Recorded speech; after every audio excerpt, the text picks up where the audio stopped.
오늘은 우리 교회가 어린이 주일로 지키는 날입니다. 교회 학교를 위해서 기도해 주시고 또한 가정에서 자라나는 어린아이들이 하나님의 형상을 닮은 하나님의 선물인 것을 기억하고 하나님의 말씀과 사랑으로 잘 돌보고 양육해 주시기를 주님의 이름으로 부탁드립니다. 오늘 우리 사회를 보면 아이들이 많이 힘들어하고 있습니다. 10대를 이렇게 조사해 보니까 3명 중에 1명이 자살을 생각해 봤다, 이런 기록도 있고요. 20대 한창 꿈 많은 청년의 시대에 3포 세대, 5포 세대, 7포 세대를 넘어서 이제는 포기할 것이 너무 많은 N포 세대, 이런 이름으로 불려지기도 합니다. 우리가 조금만 눈을 밖으로 돌려보면 하나님의 아름다운 형상이 파괴돼서 슬픔과 아픔 그리고 고통의 날들을 보내고 있는 어린아이들이 있는 것을 볼 수 있습니다. 유전적인 질병으로 인해서 고통당하는 아이들, 부모의 무관심, 대물림된 폭력 때문에, 또 그런가 하면 북아프리카 내전이 있는 지역, 중동, 아이들을 자살폭탄 테러 대원으로 내몰기도 합니다. 2004년 12월 10일 아프리카 나이지리아에서 자살폭탄 테러가 일어났습니다. 그런데 자살폭탄 테러 대원들은 모두 여자들입니다.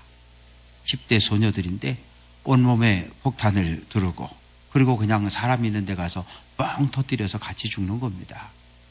14살 어린아이가 실패하고 부상을 입고 체포가 되었습니다. 아빠가 이슬람 무장 반군에 속해 있는데 이 아빠가 딸에게 자살 폭탄 테러를 하라고 강요했다, 이런 고백을 했습니다. 너 천국 가고 싶으면 이 자살 임무를 수행해야 한다. 내가 멀리서 너를 지켜보고 있을 텐데 너 만약에 도망치려고 하면 너 잡아가지고 땅속에 묻어서 산채로 죽이겠다고 이렇게 협박을 했다 그래요. 우리나라 어린이 헌장을 보면 어린이는 학대를 받거나 버림을 당해서는 안 되고 나쁜 일과 힘겨운 노동에 이용되어서는 안 된다, 이렇게 기록이 되어져 있습니다. 그러나 우리 현실은 어떻습니까? 우리 자녀들은 학교에서 학교 폭력에 시달리고 있습니다. 때로는 왕따를 당하기도 하고요. 행복해야 할 가정에 들어와 보니 가정에선 가정 폭력이 있습니다. 알코올 중독으로 가정 폭력을 일삼던 술 취한 아버지를 죽인 14살 이모 양의 일기장에 쓰여진 내용입니다. 아빠가 술 먹으면 가슴이 뛰어서 살 수가 없다. 아빠가 없었으면 좋겠다는 생각도 했다. 내가 왜 이리 독해지는 걸까? 세상 살기 힘들 뿐이다. 신은 견디지 못할 시련은 주지 않는다고 했는데 왜 이리 견디지 못할 일들만 내게 일어나고 있는 걸까? 학원에 아빠가 술 먹고 와서 나를 발로 차고 얼굴을 때렸다. 난 아무 잘못도 안 했는데 너무 창피하다. 내가 너무 불쌍하다. 엄마와 이혼한 지 4년 된 아빠가 술만 먹고 들어오면 상습적으로 때립니다.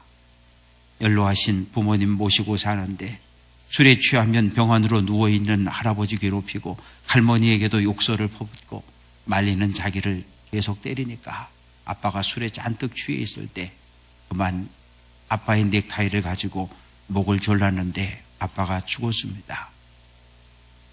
그러니 14살 어린 소녀가 일평생 가슴속에 아버지를 죽인 죄인이라고 하는 멍해를 뒤집어 쓰고 살아야 되는데 이 아이가 이 무거운 짐을 어떻게 감당해 갈 수 있겠습니까?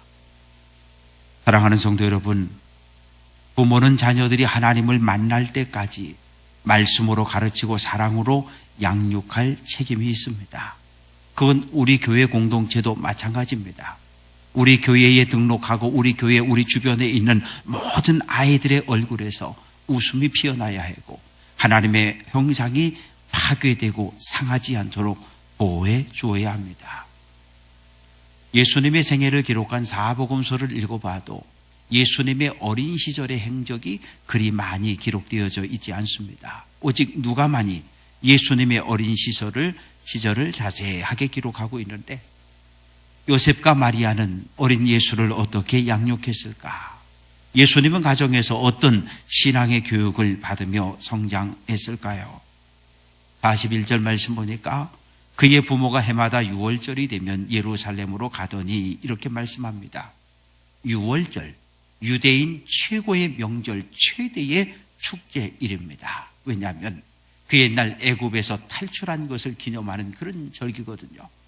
우리말로 하면 일제 식민 통치에서 해방된 8.15 광복절과 같은 절기입니다.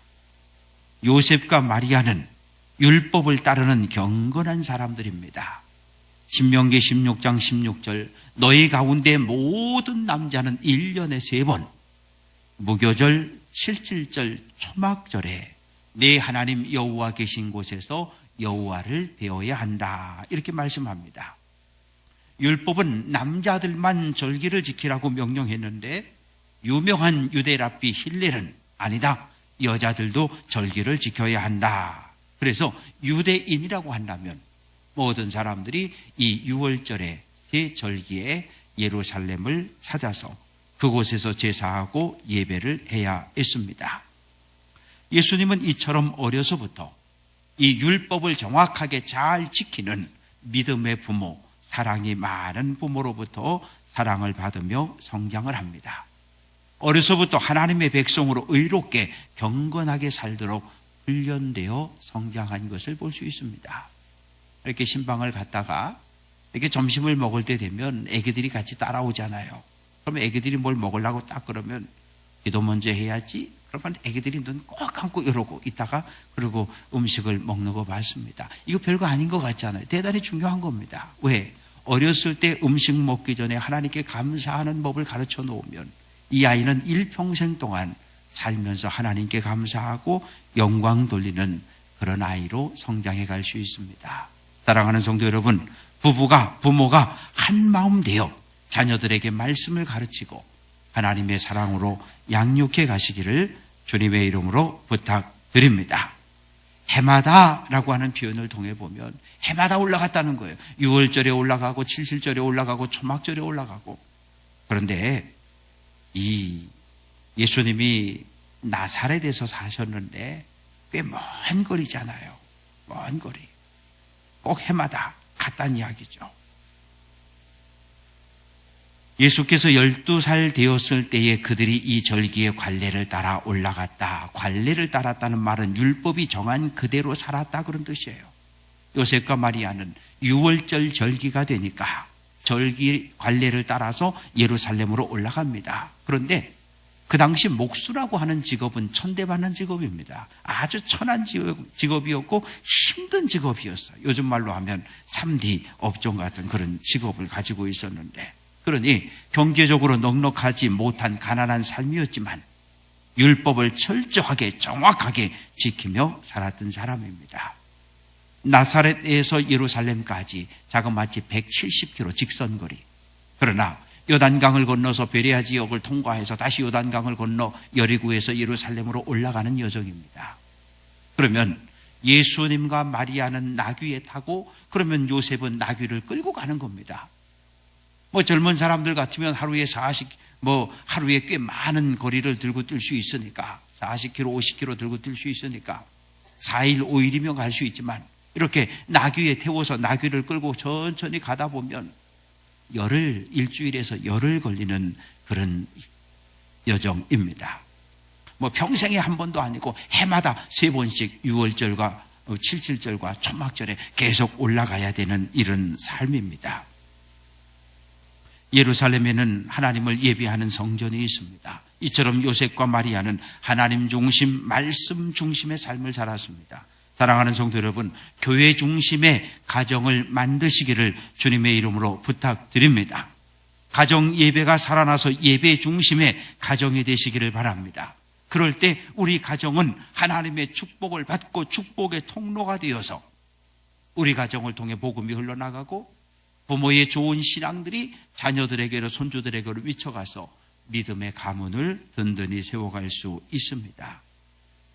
자녀들과 함께 유원지라든지 놀이공원, 해수욕장 혹 장날 장터에 갔다가 아이들을 잃어버렸던 그런 경험들이 있을 겁니다. 그런 경험을 했던 분들은 지금도 그때를 뒤집어보면 참으로 끔찍하고 마음 졸였던 순간들이지요. 예수님을 데리고 예루살렘에 올라갔는데 전혀 예상치 못했던 일을 발생하게 됩니다. 예수님을 잃어버렸어요. 어쩌다 이런 일이 벌어졌을까요? 6월절이 되면 갈릴리 사람들뿐만 아니라 유대 모든 지역의 사람이 다 예루살렘으로 올라갑니다. 그뿐입니까? 이집트, 시리아 주변 여러 나라에 흩어져 살고 있는 모든 유대인들이 1년에 3번은 못하도 1년에 1번 6월절기에는 반드시 예루살렘을 방문했었어요. 그런데 6월절기에 얼마나 많은 유대인들이 이 예루살렘에 모여들었는가 기록은 없습니다. 하나의 기록이 남아있는데 유대 역사가 요세푸스가 대제사장에게 묻습니다. 로마 황제 네로에게 보고를 해야 할 텐데 6월절에 희생양을 도대체 몇 마리나 잡았습니까? 이렇게 묻고 기록한 게 남아 있습니다. 대제사장은 25만 6,500마리를 잡았습니다. 이렇게 대답했어요. 그러면 양 한 마리를 가지고 장정 10명이 나누어 먹을 수 있다고 하면 최소한 200만 명 이상의 유대인들이 6월절에 모여들었습니다.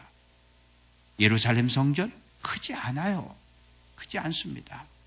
이 예루살렘 성에 들어오면 이 예루살렘 성전이 구별되어져 있는데 그러다 보니까 예루살렘이 이렇게 정해져 있고 그러다 보니까 자연스럽게 예루살렘 주변에 이 순례자들이 머물 수 있는 마을들이 하나둘 생겨났는데 베다니와 벳바게가 가장 대표적인 마을들입니다. 바리새인들은 안식일에 걸어갈 수 있는 거리를 딱 정해놨습니다. 최대 2,000규빗. 그런데 1규빗이 요 손끝에서부터 여기까지입니다. 여기까지. 그러니까 45.5cm에서 대략 50cm까지로 계산하는데 50cm로 계산하면 2,000규빗이니까 딱 1km입니다. 안식일에 걸어갔다 올 수 있는 거리가 딱 요 정도예요. 그래서 벳바게 베다니는 모두가 갔다 올 수 있는 안식일에 움직일 수 있는 거리입니다. 주민들은 6월절을 지키려고 이 성지를 순례하는 많은 사람들에게 숙박을 제공하고 음식을 주고 양을 팔고 그래서 6월절기가 시작되면 한 달 전부터 예루살렘으로 향하는 모든 길을 청소합니다. 비가 와서 꺼지고 무너진 길들을 깨끗하게 보수하고 다리를 다시 튼튼하게 수리합니다. 그리고 2주 전이 되면 예루살렘으로 향하는 길가에 있는 모든 무덤을 찾아가서 하얀 흙가루를 다 뿌려놓습니다. 한 달씩 열흘씩 걸어서 예루살렘에 오다가 무덤을 밟아서 그만 부정해지면 성전에 들어갈 수 없으니까 여기는 무덤이니까 피해서 오라고 그렇게 해줍니다. 많은 유대인들은 6월절 전에 미리 예루살렘에 도착해서 몸을 성결하게 합니다. 예루살렘 성에 들어가면 성전이 있는데 예루살렘 성전은 벽과 난간으로 딱 둘러싸여 거룩한 장소로 구별되어져 있습니다. 이방인의 뜰과는 딱 구별되어져 있는데 벽에 이렇게 경고문이 딱 붙어 있어요. 경고문, 이방인이 성전 안으로 들어오면 사형에 처한다. 성전에는 3개의 뜰이 있습니다. 이방인과 유대인 누구나 들어가 머물 수 있는 이방인의 뜰이 있고 그리고 문을 열고 계단 넘어서 들어가면 거긴 유대인 가운데 여자들이 있을 수 있는 여인들의 뜰이 있습니다. 거기서 또 문을 열고 하나 들어가면 유대 남자들이 예배하고 머물 수 있는 유대인의 뜰이 있고 거기서 또 문을 열고 들어가면 제사장들만이 머물 수 있는 성소와 지성소가 나타나게 됩니다. 자, 그러면 마리아는 여인들의 뜰까지 들어갔고 요셉은 유대 남자들에게 허용되어진 유대인의 뜰, 이스라엘의 뜰까지 들어갑니다. 예수님은 어디까지 들어갔을까? 유대에서 남자는 13살이 되어야 어른으로 인정을 받습니다. 그러니 12살이니까 아주 애매모호한 나이입니다. 예수님은 여인네들의 뜰에 있었든지 아니면 그저 아버지를 따라서 이 이스라엘의 뜰까지 들어갔을 수도 있습니다. 요셉은 그렇게 생각했어요. 예수 아마 아내 마리아와 같이 있을 거야. 마리아도 그런 생각을 합니다. 예수 아버지와 같이 있을 거야. 서로 다른 장소에서 유월절 행사에 참석하고 예루살렘을 뒤로 하고 길을 걸어가는데 하루 길을 걸어갔다고 그랬어요. 근데 예수님은 예루살렘에 남아 있었지만 부모는 알지 못했습니다. 마리아는 길을 가며 생각합니다. 아마 예수가 남편 요셉의 손을 잡고 올 것이다. 요셉 또한 생각합니다. 예수 어디 있지? 아마 엄마 손 잡고 가고 있겠지? 하루 길을 걸어갔어요. 정기순례를 올 땐 원칙이 있습니다. 마을 사람들이 함께 모여서 움직이든지 아니면 가까운 친척들이 함께 모여서 함께 이동합니다. 그래서 유월절기를 지키고 나와서 하루 길을 걸으면 언제 어느 장소에서 만나기로 약속을 하는 거예요. 하루 길을 걸어와서 요셉과 마리아가 만났고 보니까 예수가 없는 거예요. 그래서 마을 사람들, 친척들 막 찾아다니면서 묻는 겁니다. 예수를 보지 못했느냐? 예수를 보지 못했느냐? 없어요.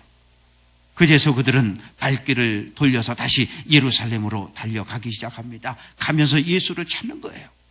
하루를 갔죠. 다시 하루를 되짚어 왔죠. 3일째 되던 날 성전 안에 들어가 보니까 거기 예수님이 계신 겁니다. 성전 안에 있는 회당에서 랍비들과 이야기를 주고받고 있는 거예요. 요셉과 마리아는 가슴을 쓸어내리며 안도의 숨을 쉽니다. 47절 듣는 자가 다 그 지혜와 대답을 놀랍게 여기더라. 놀랍게 여긴다. 여러 번 놀랐다는 이야기입니다. 왜? 예수님의 대답과 예수님의 질문 속에는 하나님의 지혜가 들어있어서 랍비들도 선생들도 깜짝깜짝 놀랄 수밖에 없었다는 거예요. 회당에 있다는 것도 예상치 못했던 일인데 12살 예수님이 랍비들과 이야기를 주고받는 그 모습을 보며 부모가 깜짝 놀랐어요. 그러다가 마리아와 예수의 눈이 딱 마주쳤습니다. 그래서 마리아가 한마디 합니다. 아이야, 어찌하여 우리에게 이렇게 하였느냐? 봐라, 내 아버지와 내가 근심해서 너를 찾았다. 책망하듯 말합니다. 아이를 잃어버렸다가 3일 만에 찾았으니 그 마리아의 마음이 얼마나 놀랐겠어요. 그래서 책망하듯 속상한 마음을 있는 그대로 표현하는 겁니다. 그때 예수님 이야기하십니다. 어찌하여 나를 찾으셨나이까? 내가 내 아버지 집에 있어야 될 줄을 알지 못하셨습니까? 예수님은 비록 마리아의 몸을 통해 이 세상에 왔지만 예수님은 자신이 누군지 정확히 알고 있었어요. 내가 인류를 구원할 유월절 어린 양으로 왔다는 걸 알고 있었습니다. 내가 어디에 있어야 할지를 알고 계셨어요. 내 아버지의 집 성전에 머무는 것, 이것은 옳은 것이었어요. 예수님은 항상 하나님의 뜻대로 행하셨고 하나님의 영광을 드러내며 머물러야 할 자리에 머물러 계셨습니다. 그러나 그 사실을 부모는 알지 못했어요. 그래서 예수님은 부모와 함께 나사렛에 내려갑니다. 그런데 그 이후 18년 동안의 행적이 성경 속에 없습니다. 12살까지 잠깐 기록되었다가 30세 예수님이 요단강에 등장할 때까지 기록이 없어요. 다만 짐작을 해보면 그 이후에 아버지 요셉의 이름이 더 이상 나오지 않습니다. 요셉이 먼저 죽었다는 이야기죠. 그러면 예수님이 장남이었으니까 아버지의 가업을 물려받아 몫으로 살았습니다. 때로 갈릴리 저 북쪽에 이민족이 쳐들어오지 못하도록 성을 쌓는 일에 끌려가서 노역을 하기도 했어요. 동네를 다니면서 고쳐주기는 목수의 삶을 통해서 어머니 마리아를 봉양했고 내 동생을 살폈습니다.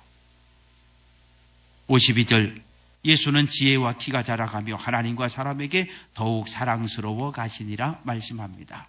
사랑하는 성도 여러분, 하나님의 선물 자녀들이 건강하게 자라갈 수 있도록 양육하시기를 바랍니다. 몸이 건강해야 해요. 왜? 몸이라고 하는 것은 영혼을 담고 있는 그릇이기 때문입니다. 키가 크는 것만큼 속사람이 성장해야 합니다. 지혜롭게 자라가야 합니다. 지혜의 근본이 무엇입니까? 잠언 9장 10절 여호와를 경외하는 것이 지혜의 근본이요 거룩하신 자를 아는 것이 명철이다, 이렇게 말씀합니다.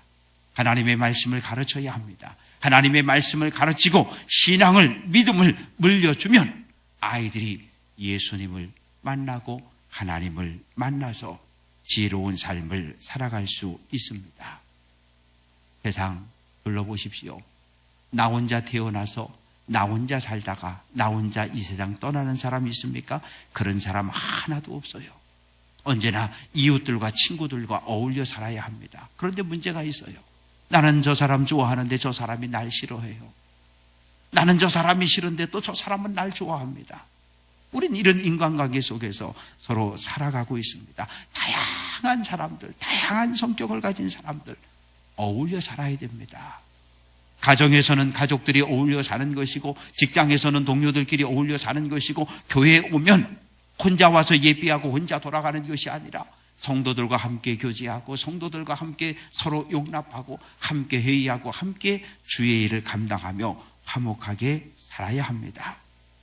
사랑하는 성도 여러분, 우리 자녀들 말씀으로 사랑으로 믿음 위에 든든히 세워갈 수 있도록 기도해 주시기를 부탁을 드립니다. 자녀는 하나님이 우리 가정에 보내주신 선물입니다. 사랑으로 양육합시다. 말씀으로 가르칩시다. 다른 거 돈은 못 밀려줘도, 땅은 못 물려줘도, 믿음은, 신앙은, 말씀은 물려줘야 합니다. 우리 자녀들이 하나님을 예배하는 예배자로 살도록 가르쳐야 합니다. 하나님의 말씀을 붙잡고 하나님의 뜻을 따라 살아갈 수 있도록 자녀들을 가르쳐야 합니다.